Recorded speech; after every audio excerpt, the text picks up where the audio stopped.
buat Bu Ellen yang sudah mengundang saya dan pihak dari Pak Roni dari Polis 11 ya. Hari ini saya akan sharing, bukan bermaksud sok tahu mengajari ya, tapi saya mau sharing buat Bapak Ibu pengalaman yang sudah kami lakukan di Garuda 2020. Perkenalkan, nama saya Kelvin Hartono, generasi kedua dari Garuda 2020, dan inilah adalah tema yang saya bawakan adalah kiat-kiat bertahan di bisnis kuliner selama lebih dari 50 tahun. Jadi mama saya memulai bisnis ini sekitar tahun 70 ketika saya masih berumur 2 tahun di sebuah gang yang sempit di Kebon Sirih. Mama menjualnya dengan harga Rp25 per porsinya, dan modal awal kalau ditanya waktu itu sekitar Rp500 pada saat itu.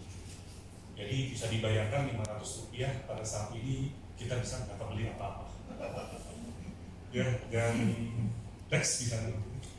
Nah, saya mau cerita kalau dulu teori Maslow kita di zaman dahulu sebelum teknologi berkembang, kita biasa makan sebelumnya mungkin kita berdoa ya, terus kita makan. Tapi nyatanya setelah kita berkembang saat ini, teknologi berkembang, maka makanan sekarang adalah menjadi sebuah gaya hidup.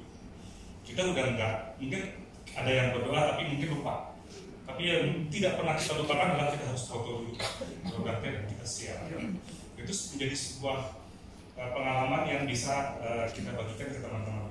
Makanan bukan hanya untuk memberikan kita tubuh kita makanan, tapi juga untuk di share gaya hidup. Kita bisa ada sedikit selfie wifi ya dengan produk-produk makanan yang kita beli seperti ini. Ya. Ini adalah semua gara-gara perkembangan teknologi. Dan kami di Garuda 20 juga melakukan beberapa kiat-kiat atau strategi yang kami bisa sampaikan. Next.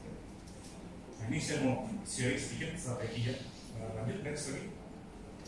Apa sih yang kami lakukan di dalam berjualan, memulai usahanya ketika mama saya? Kebetulan kami nggak punya foto waktu pas mama di gang ya. Itu sangat sayangkan banget ya. Padahal itu sangat-sangat bagus banget kalau kita bisa share. Cuman waktu itu pernah difoto oleh tante saya, tapi karena di rumah tante saya pernah kebanjiran, akhirnya hilang dokumentasinya. Nah ini kita tahun 90-an ketika mama berjualan di Kelapa Gading. Memang waktu itu mama pernah dianjurkan oleh temannya untuk membeli properti. Jadi benar kata-kata Pak Roni tadi, properti itu luar biasa perkembangannya dan kita harus invest di properti. Mama saya tipikal orang yang selalu bekerja keras. Saya SD, saya waktu itu kalau pagi-pagi saya selalu dibangunin oleh mama jam 5 pagi, bangun. Dan apa yang saya lihat nanti akan relatif di sini, ya. Dan kemudian ketika kita di Soko ini jualan seperti ini nih, dengan jangan balik lagi tuh, ya. Ini dengan lemari yang tak yang sederhana sekali ya.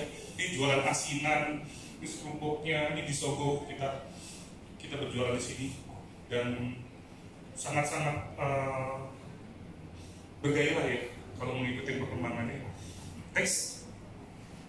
Nah, kedua adalah memulai usaha dengan modal yang kecil dan menabung. Dan seperti kayak begini. Itu yang foto atas ketika saya mendapat tempat konter tetap di Plaza Indonesia tahun 2000-an. Ya, itu yang foto yang tengah itu ketika masih festival Pak. Jadi ketika saya memulai usaha ini, saya nggak langsung dikasih modal sama mama, tapi saya disuruh langsung jualan dulu, mengikuti festival. Saya izin buka masker karena mas suasana jualannya. Nah itu yang di bawah foto di Soko. Ya. Jadi strategi yang selanjutnya adalah memulai usaha dengan modal kecil atau menabung. Jadi ini sangat related banget kalau ibu bapak punya uang itu harus ditabung ke bank. Kemudian ada transaksi debit sehingga bank hanya melihat laporan keuangan kita, bukan indeks prestasi kita ketika kita kuliah. Betul ya? Dari BOB ya. Then next. Nah, memulai usaha dan modal kecil. Ini menabung adalah manajemen keuangan yang baik. Jadi mama saya kalau pagi-pagi saya dibangunin jam 5 pagi, itu saya melihat masih ngantuk-ngantuk itu yang suruh bantu ke pasar. Itu apa yang dilakukan? Uang yang dia terima itu dimasukin di celengan ayam. Saya ingat banget. Omset berapa masukin celengan ayam, besok kalau udah penuh dipecahin masukin ke bank. Sehingga bank akan lihat transaksi keluar masuk. Jadi ada bank memberikan kepercayaan kepada kita ketika kita ada masuk keluar masuk transaksi. Ya, next. 3M saya ngomongnya 3M. Memulai usaha dengan modal kecil, menabung, manajemen dengan keuangan yang baik. Ya, next. Nah, kedua, kita harus memilih menu sederhana dan merakyat. Ya, kita pasti orang Indonesia pasti suka makanan Indonesia. Nggak mungkin lah kita makan tiap hari burger atau spaghetti, itu nggak sesuai dengan menu kita. Makanya mama saya memilih menu makanan tradisional yang udah merakyat banget. Semua orang tahu gado-gado. Sebenarnya sekarang kuncinya adalah bagaimana mengemas makanan itu sehingga orang-orang bisa dari kalangan atas sampai kalangan bawah mereka bisa datang untuk menikmati makanan kita. Ya, ini menu-menunya macam-macam. Ada nasi rames, untuk sayur, segala macam kita ada. Ya, makanan Indonesia semua. Next. Nah, apalagi nomor 3 itu pemilihan merek yang unik dan menarik. Boplok itu kalau dulu saya belum tahu, itu orang-orang bilang katanya nama pasar Buffalo, pasar sapi. Kenyataannya salah. Dan akhirnya ketika saya ke dokter anak saya sakit, ada dokter di meja itu ada surat kabar Republika. Dari situ saya lihat artikel yang sangat-sangat bikin saya terkejut. Boplok cikal bakal menteng. Ternyata nama Boplok itu adalah nama estate dari Belanda. Bayangin, kita nggak pernah tahu Pak. Dulu nama Boplok kita pikir nama sapi Buffalo. Orang kita nggak bisa ngomong Boplok jadi Buffalo, jadi melesetnya jadi Boplok. Ternyata nama estate dari Belanda yang membangun kawasan Menteng seperti kawasan di Den Haag. Jadi orang Belanda menyontek yang di kawasan di Den Haag itu dibikin di Menteng. Jadi kalau kita ibu bapak semua ke Menteng, kita lihat arsitektur yang luas, besar, pohonnya rimbun, itu hasil karya dari real estate dari Belanda. Jadi Pak, related sekali dengan kita. Ya, Bapak real estate kan, ini juga ternyata nama real estate. Saya baru sadar. Oke, next.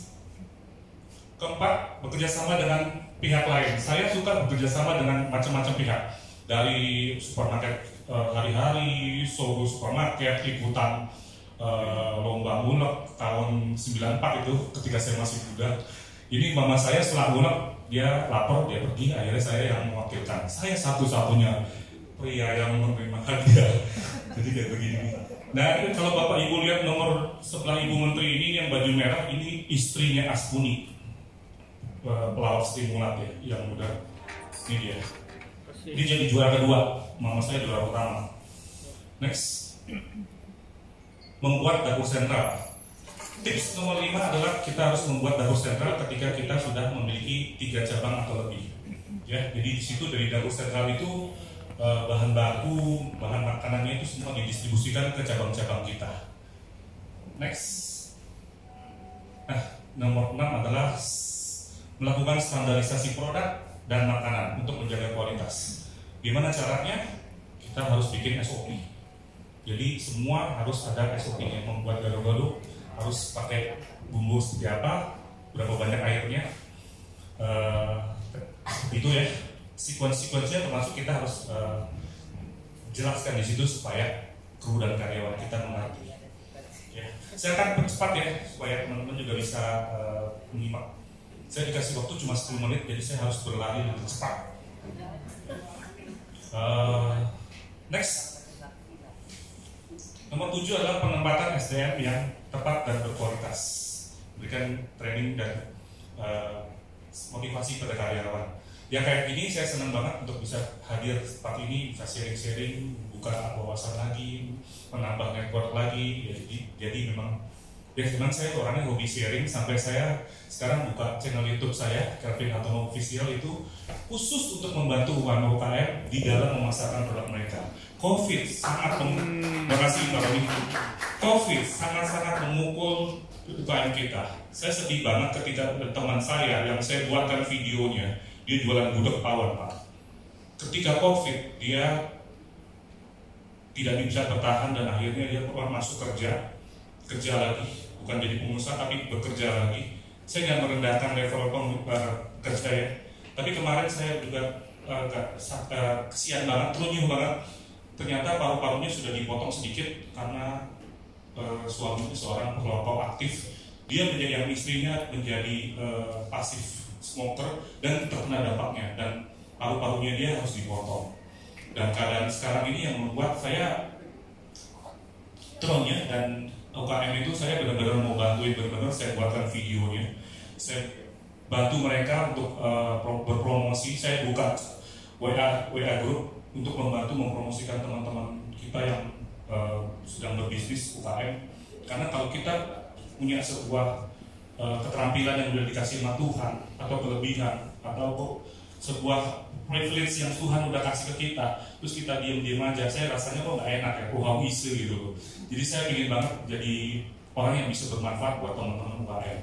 Ya, next 8. Ini sekarang kita tinggal pilih, ada 2 pilihan, apakah kita akan stand alone seperti ini, ya ini yang di restoran kita di Casablanca, atau kita bisa juga join ke mall. Itu kita bisa juga kerjasama. Ini pilihannya bisa dipilih masing-masing ya, dengan keuntungan dan kekurangannya masing-masing. Ada keuntungannya dan ada kekurangannya juga. Ya, next. Kesembilan adalah promosi lewat sosial media, seminar, talk show, dan membantu sambil berpromosi produk. Saya waktu diminta Ellen untuk promosi di sini, untuk bantu sharing di sini, saya nggak ragu-ragu lagi, saya bilang langsung sama Ellen, oke Ellen, tanya sama dia. Saya nggak banyak ini lagi, memang saya boleh dibilang Pak Roni kita sama-sama cowok panggilan Pak ya, cowok panggilan ya Pak ya, suka dipanggil orang, dan kita mau bantu teman-teman kita dalam mengisi acara. Jadi saya juga waktu sebelum COVID juga dari kampus ke kampus saya datang sharing tanpa bayaran, bahkan saya sering juga kemarin sama istri saya ngomel, kenapa kamu kayak pengangguran aja mau datang ke kampus-kampus, kamu kan gak dibayar. Gak apa-apa, kamu percaya nggak, saya bilang, ketika mahasiswa itu memang dia lagi belajar sekarang, dia belum bisa beli, tapi ketika mereka nanti sudah bekerja, dia pasti akan ingat ada satu tukang gado-gado yang datang yang menceritakan, motivasi mereka bagaimana mereka bisa tumbuh kepercayaan dirinya untuk menjadi seorang pengusaha. Karena menjadi pengusaha itu nggak gampang, dengan 1001 asam garamnya itu benar-benar harus dilalui. Kalau nggak punya tekad, mereka bisa down cepat banget tuh. Ya, dengan COVID ini sangat-sangat memukul mereka sekali. Oke, nah itu dia kegiatan saya. Ini cowok panggilan lagi ngobrol di sini, sharing di sini di kampus di BINUS, dan saya kasih tempat-tempat usaha saya untuk bekerjasama dengan stasiun radio, talk show. Di situ kita bisa berkenalan dengan macam-macam orang, termasuk Bapak Presiden kita sudah beberapa kali makan dan bersantap di Garuda Bogor. Itu sebuah kebanggaan buat saya, puji Tuhan. Terima kasih. Ya, next. Nah, ke-10 dengan menggunakan sosial media. Seperti Bapak Ibu tahu, tadi Pak Roni sudah bilang semua aktivitas kita ada di handphone kita. Ya, kita juga orang baru mulai belajar benar-benar bagaimana menggunakan sosial media supaya bisa lebih menjangkau lagi kepada customer kami yang belum tahu Garuda GoPro. Oke, next. Nah, ke-11 yang saya mau sharing adalah sebuah inovasi. Betul apa kata Pak Roni tadi, ketika kita tidak relevan lagi kepada customer, jangan berharap kita bisa dapat order dari mereka. Kita nggak akan dapat panggilan dari mereka untuk membeli produk kita, karena produk kita harus relevan dengan kebutuhan mereka, sehingga mereka juga bisa membeli kepada kita. Nah, ini adalah sebuah inovasi yang saya jujur saya katakan, idenya ini bukan dari saya, Tapi idenya dari mana? Ketika saya diminta untuk sharing bagaimana how to mulek, belajar mulek untuk sebuah TK di Kelapa Gading. TK Popeye Montessori di Kelapa Gading. Umur 3 sampai 5 tahun itu udah mau punya ekstrakurikuler belajar mulek. Wow, saya bilang ini luar biasa nih. Saya sangat antusias sekali. Setelah mereka bilang saya mengiyakan tawaran mereka untuk belajar mulek melalui Zoom, ada satu masalah lagi, Pak, saya mau beli bumbunya, Pak. Wah, ini masalah nih, benar-benar masalah. Karena sebelum itu istri dan mama saya nggak setuju dijual. Kenapa, Pak? Karena takut dampak negatifnya, Pak. Bumbu kita bisa salah gunakan dan segala macam. Tapi saya kalau lagi sharing di kampus kayak begini, saya selalu puterin video Jack Ma. Di situ Jack Ma selalu bilang, kalau orang lain komplain, kita jangan ikutan komplain. Tapi kita harus jadi jawaban komplain mereka sehingga produk kita akan bisa memenuhi keharapan mereka. Di situ saya ngomong lagi sama istri dan mama saya, Mah, omset tinggal 10%. Waktu COVID tinggal 10%, Pak. Bayangkan bagaimana harus membayar gaji karyawan. Gimana caranya? Akhirnya saya beranikan diri, saya minta supaya bumbu ini bisa dijual untuk market bebas. Dan akhirnya puji Tuhan, gara-gara ini kita bisa masuk ke Australia dan menembus market di sana. Nggak ada yang tahu, Bapak Ibu semua, ketika kita bawaannya kadang-kadang sebagai manusia takut dengan bayangan kita sendiri padahal. Sehingga buanglah ketakutan itu, mulailah berinvestasi sekarang, karena kalau kita yang berinvestasi, nggak gerak itu perekonomian di negara kita. Ya, Pak Jokowi itu betul banget ya, bilang suku bunga itu harus turun, benar-benar banget. Karena memang itu adalah salah satu cara untuk memutar ekonomi negara kita. Dan akhirnya bumbu kita dengan bantuan sebuah PT Gorita, perusahaan ekspedisi, bisa menembus 9 negara. Dan benar-benar banget itu sebuah keajaiban. COVID itu ketika ada bencana, itu ada 2 mata uang yang bisa kita lihat. Mau lihat dari sisi negatifnya terus, silakan. Anda nggak akan bergerak. Tapi ketika Anda melihat dari sisi positifnya, kalau kita positif, kalau kita pasti berpikir ini pasti akan menjadi peluang buat kita. Ya, Bapak Ibu semua bisa prestasi ke URI 11 itu. Saya udah lihat videonya Pak Roni, saya amazing dengan video Bapak, keren banget. Bapak ini apa video? Jadi sebuah terobosan yang harus dilakukan oleh kita sebagai seorang para marketer itu adalah sebuah terobosan yang belum diambil sama orang lain. Kita harus punya USP, unique selling proposition, dan saya lihat PURI 11 itu sudah menjawab kebutuhan yang tidak diberikan oleh properti lainnya. Jadi 9 itu buku saya. Dan pada saat mulai itu, saya nggak usah topik lagi, Pak. Pada saat mulai itu, bumbu kita masih sangat sederhana. Jadi saya bikin namanya branding pack, tempat makanan box plastik yang transparan. Yang buat nasi goreng itu saya isi gula Jawa cair, bumbu gado-gado masih bentuknya lempengan, ada garamnya, ada limau di situ. Plus kalau buat yang anak-anak TK Popeye Montessori itu, saya bilang sama sekolah itu, tolong jangan lupa kirim ulekan, karena ulekan itu sesuatu yang dahsyat banget.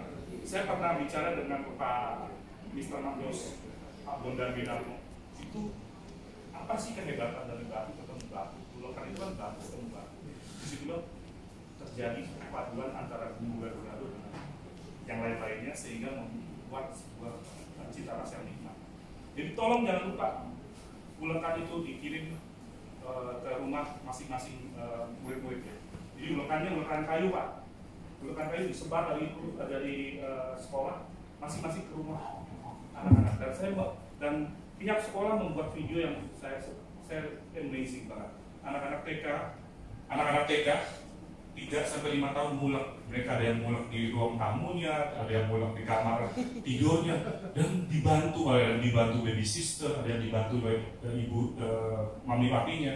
Dan saya amazing banget, itu sebuah pengalaman yang tidak pernah bisa dilupakan. ketika saya bisa menularkan sebuah budaya kuliner Indonesia kepada anak-anak itu. Dan saya merasa sangat-sangat bahagia sekali ketika saya melakukan pengenalan akan how to mulak tersebut. Ya, nah ini ya, next. Nah, bumbu kita ini bisa digunakan bisa sekitar 23 macam menu. Ya, bumbu ini Anda bisa menjadi bumbu ketoprak, tinggal kasih bawang putih, ini bisa jadi bumbu ketoprak. Ya, bisa pakai buat bikin somai, batagor dan segala macam, ini bisa jadi bumbu asinan juga. Next. Nah, ini foto-foto ini bukan saya yang bikin, saya punya teman-teman banyak di Facebook dan mereka bikin sendiri produk dan mereka mengirimkannya ke saya menjadi sebuah masukan buat saya. Ya, mereka bikin luar biasa sekali inovasi ini. Next. Nah, ini ada juga teman saya juga, dia datang, dia coba asinan. Ini teman-teman saya semua, saya bisa berdiri saat ini didukung istri saya yang hebat. Karena tanpa dia saya juga tidak bisa berbuat apa-apa, karena orang di balik layar yang berjasa sekali untuk membuat ini adalah istri saya. Dia bagian research and development. Ya, boleh tepuk tangan buat istri saya. Ya, ini adalah apa-apa aja yang bisa, menu yang kita bisa bikin dari produk ini. Ya, macam-macam, toprak lah, redok, kalau redok dikasih kencur, tahu telur, kasih kecap, bumbu somai, dan ini dulu kita tidak pernah tahu bisa menjadi 20 macam makanan. Ya, bumbu pempek kering ini masukan dari customer saya. Mereka bikin saus buat burger pun bisa. Bumbu kacang yong taufu juga bisa. Bisa itu ada di situ. Bumbu cocol ikan ayam bakar juga ada, disiram di atas kerupuk. Ini semua masukan-masukan yang saya. Ini nggak ada pengawetnya, Pak. Nggak ada pengawetnya. Jadi Bapak, ini aman sekali untuk dikonsumsi. Masih buka, Pak? Di Puriin. Masih, Pak. Buka ya? Masih, Pak. Wah, terima kasih, Pak. Tahu, Pak. Yes, Bapak Ibu bisa ada di sini semua, nanti Ibu bisa dilayani oleh ini saya. Next. Ya, ini terima kasih saya sudah bisa diberikan kesempatan sharing dari buat Erlan sama Aroni. Sukses untuk usahanya dan Tuhan Yesus memberkati. Terima kasih.